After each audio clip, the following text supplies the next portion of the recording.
and a very good evening and welcome to the news live on RupEng. Hello, very good evening. I'm Nipuni Samarasekara. And I'm Faisal Bongsu. We begin with the headlines of tonight's news.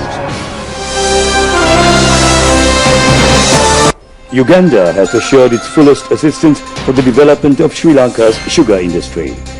It was on a day like today, 28 years ago, the Tiger terrorists attacked the holy site of Sri Mahabodhi. Trade union leaders request the people not to get misled by conspiracies being launched to revive terrorism in the country. Several trade unions have opposed a proposed strike. Manna to Madhu train services recommenced. Pakistani Premier Nawaz Sharif has said that the United States should respect Pakistan's sovereignty. We take a look at those stories and others in detail now. The Ugandan government has assured that it will provide any and all assistance required for the development of the sugar industry in Sri Lanka. This was stated to President Mahinda Rajapaksa by the Ugandan State Foreign Minister Henry Okello when the President made an inspection tour of the Ugandan Sugar Corporation in Lugasi. President Mahinda Rajapaksa inspected the Uganda Sugar Corporation at Lugasi, which is 48 kilometers away from the capital Kampala. This is the third largest sugar production facility in Uganda, and the annual production of this plant amounts to 60,000 metric tons of sugar. It supplies 20% of the demand for sugar in Uganda. This plant also employs the highest number of workers. The President inspected all the activities of the plant, including, or rather from the sugarcane cultivation up to crushing the cane and production of sugar. The Ugandan State Foreign Minister Henry Okello appreciated the programs being implemented by the President to increase sugar production in Sri Lanka and assured that Uganda will provide any and all assistance required by Sri Lanka in this field. The owners of this factory, the board of directors of the Meta Group of companies, also met the President. මෙහි ප්‍රථම නිෂ්පාදන හිමිකරුවන් වන මෙතා සමූහායතනයේ අධ්‍යක්ෂ මණ්ඩලයේද මෙහිදී ජනාධිපතිතුමන් හමු වුණා. The President, in an instant response to a request made by the players of Uganda's national cricket team, assured that Sri Lanka will provide the necessary training for the upliftment of the game of cricket in Uganda and distributed cricket kits to Ugandan cricketers yesterday. The President inspected the training of players of different age groups and also held cordial discussions with the players. The President appreciated the steps being taken in Uganda to promote the game of cricket. Minister of External Affairs Professor G.L. Pires, the monitoring MP for External Affairs Sajin Vas Gunawardana, Secretary to the President Lalit Veeratunga and several Ugandan ministers accompanied the President at this occasion.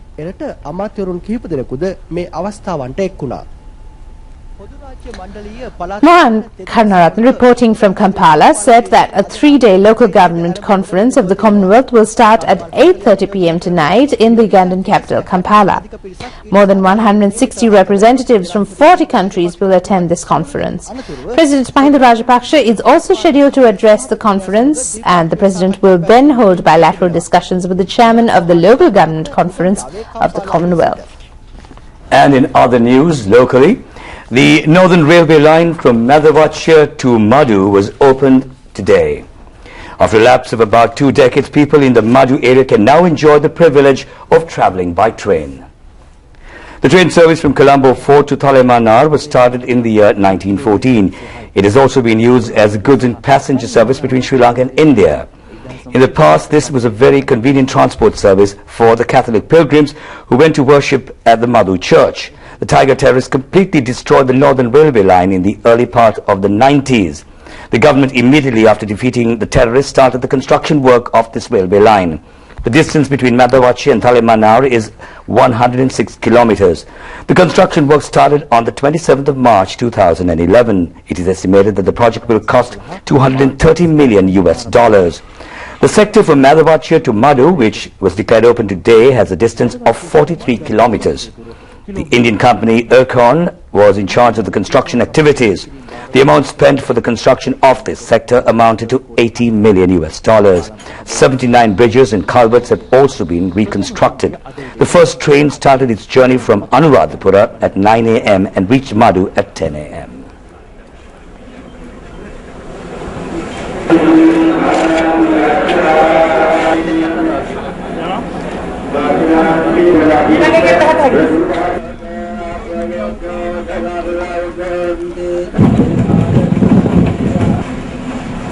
එය උදේ 10:48ට මදුදුම්රිය ස්ථානයට ළඟා වී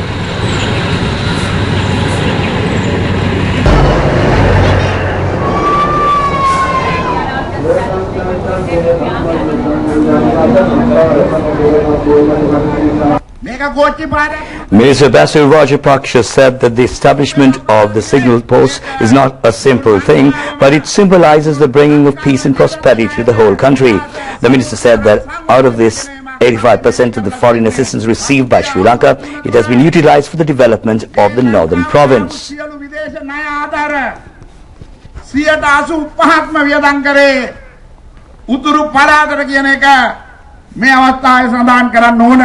The annual Madhu feast will start in the month of August. The Catholic devotees have now got the privilege of going on their Madhu pilgrimage by train. The railway department is to deploy special trains for the feast. Meanwhile, the railway department informs that construction work from Omanthai to Kanke Santhare will be completed by the end of June next year. Ministers Kumar Velgama, Douglas Devananda, Rishad Badruddin, Duminda Desanayaka, the governor of the northern province, G.A. Chandrasiri, the Indian High Commissioner in Sri Lanka, Ashok K. Kant, were on the train journey to Madhu. It was on a day like today, 28 years ago, that the brutal Tiger terrorists carried out an inhuman attack on the holy site of the Jayasree Mahabodhi in Anuradhapura. This inhuman attack, carried out on the 14th of May 1985, killed 146 people, including several Buddhist monks. The Tiger terrorists who came through the Vilpattu National Sanctuary had forcibly taken a bus belonging to the Putlam depot and gone to the main bus stand in Anuradhapura. The terrorists, who had then alighted from the bus, began to ceaselessly shoot at the people at the Anuradhapura bus stand, killing many of them. The terrorists then entered the sacred city and shot at Buddhist monks and other devotees who were within the Sri Mahabodhi premises, killing many of them and injuring several hundred others. The Sri Mahabodhi site was drenched with the blood of the innocents who were killed, and this incident is considered as the first incident in the history in which a holy site was desecrated with the blood of the devotees killed there. It was the worst mass murder carried out in Sri Lanka up until that time. The LTTE terrorists, in their inhuman existence of over 30 years, had carried out such brutal killings and attacks on more than 10 religious sites of different faiths. It was such an inhuman and brutal organization that was defeated by our gallant forces under the leadership of President Mahinda Rajapaksa almost 4 years ago. The terrorists who gave leadership to this Sri Mahabodhi attack, named Paridhi, was shot and killed in France last November. Professor Nalin De Silva said that although Tiger terrorism had been defeated, certain vicious elements are still attempting to implement its terrorist agenda and destabilize this country. Professor Nalin De Silva also said that foreign embassies and non-governmental organizations that encouraged Tiger terrorists to attack the Sri Mahabodhi in the past are still representing their ideals and encouraging their objectives. Therefore, he said that the people should clearly understand that all anti-government activities are being carried out by certain groups in the country to achieve this objective, and that they could not be achieved through a struggle. And a walk will be held in Colombo tomorrow against the anti-national conspiracy to destabilize the country. It has been organized by the Joint Trade Union Federation. The foot walk will start from near Lake House. Several functions were held in Colombo today to enlighten the people about this program. Handbills were distributed at Fort and Maradana railway stations, near the Peta bus stand and near the Labour Secretariat in Narayanpeta. A media conference organized by the People's Movement for Justice was also held today. The Central Committee member of the movement, S. Samarasinghe, said that conspiracies that are being launched to obstruct the development process of the country appears in different forms. විවිධ ස්වරූපයෙන් ක්‍රියාත්මක බව එහි මධ්‍යම කාරක S. Amar Singh, Central Committee member of the People's Movement for Justice, said that several organizations appearing under various names, the anti-national NGOs and forces of conspiracy are behind this proposed strike. He said that they clearly state that this is a conspiracy against the government. This conspiracy is to revive terrorism and to obstruct the development work being carried out during the last 4 years after ending the terrorist conflict. He further added that this action is being taken by these anti-national forces to dilute the celebrations that will be held on the 18th of this month to commemorate the war victory. The main objective is to distract the people from the war victory and to project that the government is anti-national. ජනතාවට වෙනත් ආකල්පයක් ඇති කරන්න මේක ජනතා විරෝධී ආණ්ඩුවක් මේ තියෙන්නේ කියලා. ඒ නිසා අපි ඉතා පැහැදිලිව වගකීමෙන් කියන මේක කුමන්ත්‍රණයක්. Lecturer Nemsri Jatalaka, meanwhile addressing this media conference, said that non-governmental organizations and certain political parties are behind these conspiracies. The lecturer of the Open University, Nemsri Jatalaka, said that the three main organizations and parties of the strike action are the United National Party, Janata Vimukti Peramuna and the anti-national NGOs. Their only objective is to destabilize the country, and said that they totally object the so-called foot war. The Joint Trade Union Federation requested the people to join the foot walk that will be carried out against the anti-national conspiracies targeting to obstruct the development process of the country. And the Central Committee member of the People's Movement for Justice, S. Amar Singh, further said that they will also hold a walk with the participating people who love the motherland, and he said that this walk will start from Lake House roundabout. Several trade unions have sternly opposed the proposed island-wide strike to be launched on the 21st of this month. They have categorically stated that they will not participate in any opposition action that could destabilize the country. The combined organization of July strikers has opposed the strike. They have said that the present government has created a peaceful atmosphere for everyone to live in peace and harmony after ending terrorism. The organization alleged that the opposition is attempting to sacrifice innocent workers and thereby achieve their petty political objectives. The July strikers request the people not to be misled by these conspiracies. Meanwhile, the Sri Lanka Agriculture Research and Products Assistance Association has expressed strong opposition to the proposed strike action on the 21st of this month. It says that this is merely an attempt to destabilize the country. The Janaseta Peramuna party states that the proposed strike to be launched by the opposition is only aimed at inconveniencing the people, and the leader of the party, Venerable Bhattaramulli Silaratna Thera, said that the president has provided concessions to the raised electricity tariffs and that his party will not participate in this politically motivated strike action. Meanwhile, several private bus owners associations have also said that they will not participate in the proposed strike action. The representatives of these associations have said that they condemn the strike action to be launched by certain bankrupt trade unions. They made this statement at a media conference held yesterday. Meanwhile, the leader of the Sri Lanka Muslim Congress, Minister Rauf Hakim, said that the news item published by an English newspaper saying that the Muslim Congress is supporting the strike is totally false. The Sri Lanka Muslim Congress states that there was no such thing mentioned in the press release issued by the Media Secretary of the Ministry of Justice. You're watching the news live on RupEng with local news. The electricity tariff concession announced by the President will be effective from the 20th of April. About 50% of the population will get these benefits. There will be no increase of charges up to 60 units. The consumers who are charged 140 rupees and 50 cents up to 30 units of electricity consumption will receive the electricity supply to them at the same price.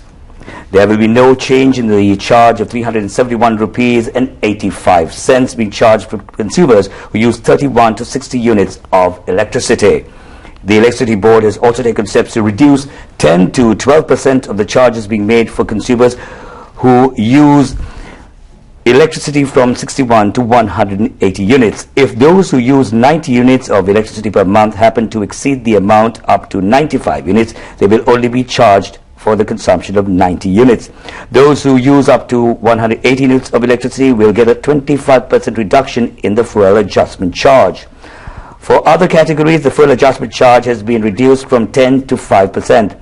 Although certain groups are making protests against the electricity tariff revisions, majority of people in the rural areas express happiness for providing them electricity, which was a luxury for them for many decades.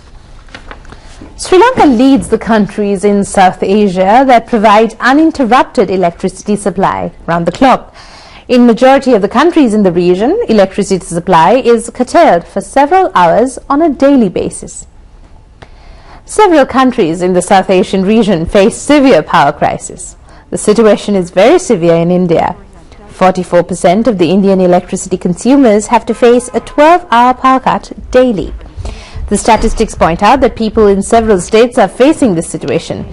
It is reported that in Pakistan there is a 20-hour power cut in many areas. In Bangladesh, only about 18% of the population has electricity supply. Power cuts in Nepal have become a main obstacle for the development of that country. Compared to these data, 98% of the Sri Lankans have the privilege to receive electricity supply around the clock. Meanwhile, Japan has assured that it will provide all assistance to solve the power crisis in Sri Lanka. This has been stated by the Japanese ambassador Nobuhito Hobo at a meeting held with Minister Pavitra Vanyarachi. The meeting was held at the Ministry of Power and Electricity, and they have discussed about the electricity tariffs and problems being faced by the country. Several senior officials of the ministry have also participated in the meeting.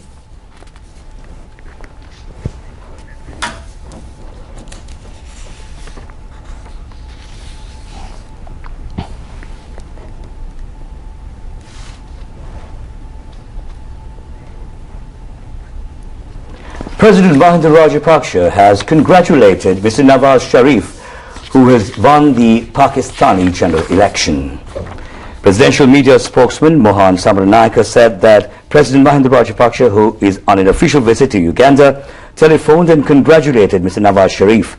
The Muslim League of Mr. Sharif has won a clear majority of 125 seats in the Pakistani general election. Meanwhile, the Met Department says that the unfavorable weather conditions experienced in many areas in the country is now becoming better. However, the department said that the sea area around the country is not yet suitable for fishing and naval activities. 7 people have been killed due to the impact of the unfavorable weather conditions. 2 people are missing. 4 deaths were reported from the Nuareli district. The Disaster Management Center says that 774 families were affected, 18 houses destroyed, and another 500 houses partially damaged. Steps have been taken to provide relief to the victimized people. The rain has caused much damage to the areas of Hatton, Dikoya, Samimale, Talawakele, and Kotagala. Several houses in Gamlipura and Dunbar areas of Hatton have been damaged by landslides and falling boulders.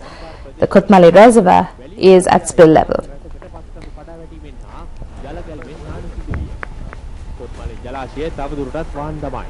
300 families in the Ratnapura District Secretariat Division have been affected by rising water levels of the Kaluganga and the Veganga.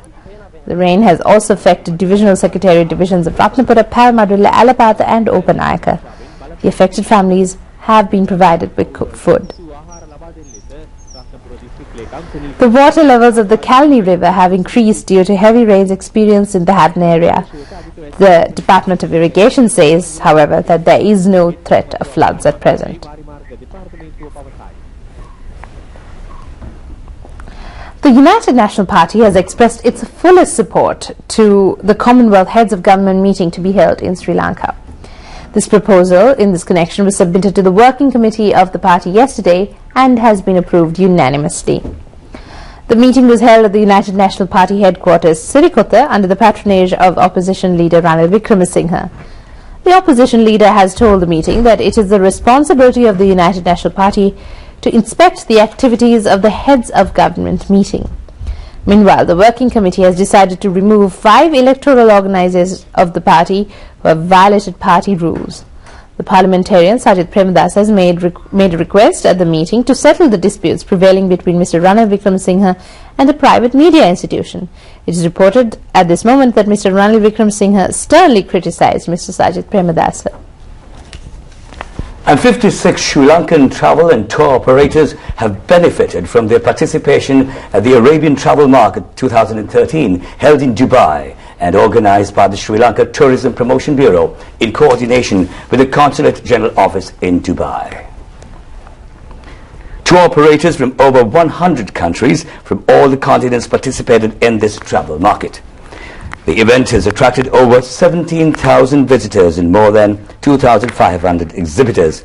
The Sri Lanka Pavilion was opened by the Deputy Minister of Economic Development, MIM Hizbullah, who led the Sri Lankan delegation to the event. Last year, 56,000 tourists visited Sri Lanka from the Gulf region, and 12,000 of them were from the United Arab Emirates. Sri Lankan ambassador to Turkey, Mrs. Bharati Vijayaratne, has initiated a twin city program with Turkish regions for the 9 provinces of Sri Lanka. The first twin city signature ceremony in this connection will be held in the city of Gaziantep with the Sabaragamuwa province. The Chief Minister of the Sabaragamuwa province, Mahipala Herat, will attend the ceremony in Turkey on the 27th of this month. Gaziantep is famous for manufacturing jewelry in Turkey. Sri Lankan gems could be promoted in this market. Gaziantep has also the largest zoo in Turkey and is a town patronized by tourists.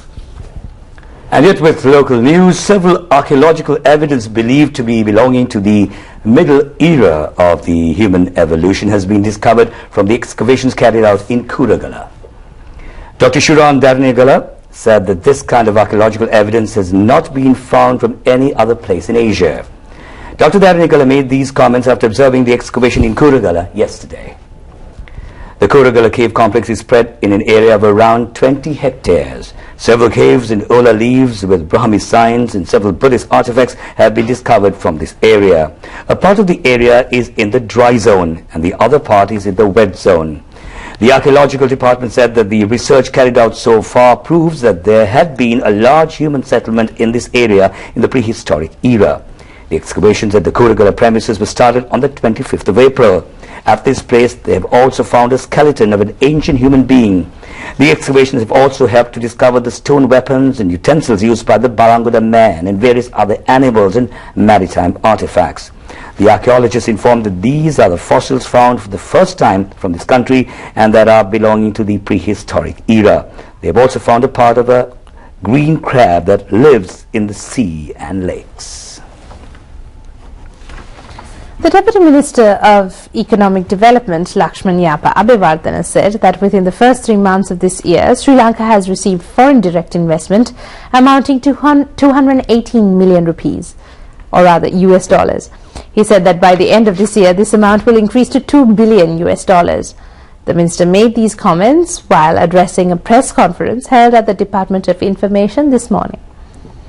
The Board of Investment has received a large number of applications for foreign investment. These include about 30 applications, each where the foreign investment exceeds 300 million US dollars. In the first quarter of this year, 37 projects have been started, of which investment in each project exceeded 1 million US dollars. Several countries, including Canada, Taiwan, the Netherlands, Singapore, Australia and India, have come forward for investment in the country.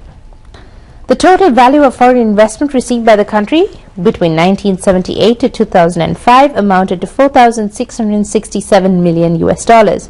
But during the 6 years from 2005 to 2011 under the Mahinda Rajapaksa government, the country has received foreign investment amounting to 5,476 million US dollars. The minister said that this is a 64% increase compared to the previous period. Minister Lakshmanyapa Abewardena said that several steps have been taken to encourage foreign investments to the country. These include opening up of an information centre, establishing a multi-service centre and establishing a separate department for monitoring foreign investment projects. And in other local news, the Pakistani Navy ship Saif has arrived on a goodwill visit to the Trincomalee port today and will be anchored there until the 17th of this month. The visit of this ship signifies the strong diplomatic, cultural and military ties between the two countries. The 123-meter-long ship is a multi-mission frigate capable of operating independently or as part of a task force in a multi-threat environment. The ship was commissioned in September 2010 in Shanghai, China. The ship Saif is equipped with the state-of-the-art equipment and sensors. It also carries an anti-submarine helicopter. The ship is also equipped with multi-role missiles and other weapon systems. This kind of partnership in maritime activities is considered important by both Pakistan and Sri Lanka for creating a secure maritime environment in the Indian Ocean. Well, that's it on the news. So along with Nipuni and Sharifa, this is Faisal Bonzo signing off. Have a wonderful day tomorrow. Good night. Good night.